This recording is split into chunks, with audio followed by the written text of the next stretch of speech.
hãy nắm tay nhau Có tay em gai. hãy luôn luôn bên nhau hãy nắm lên để dù phía sau hãy nắm lên để cho cuộc sống của ta vui xin khóc con ta hãy khóc với người ta nào người đời vừa đi cùng nhau vượt qua điều đó và chúng ta sẽ làm nên vui hơn vì tất cả cùng nhau vượt qua cả cơn bão tố bình an sẽ luôn luôn còn mãi bình an sẽ luôn luôn còn mãi người ta sẽ mãi mãi có đi một người thơ ấu dấu yêu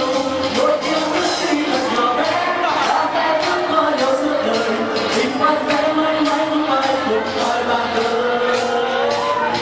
hãy cùng tay vào ta cùng mình ta cùng ta hãy cùng tay vào ta cùng mình ta cùng quay được hãy cùng tay vào ta cùng mình theo hãy cùng tay vào ta cùng mình ta cùng ta hãy cùng tay vào ta cùng mình ta cùng quay được hãy cùng tay vào ta cùng mình theo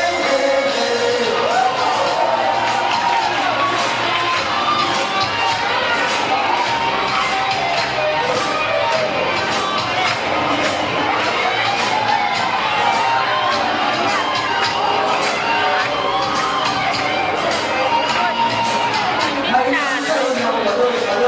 để cho những giấc mơ Thầy ơi, có tay em gai. nắm tay nhau vào đôi để cho ta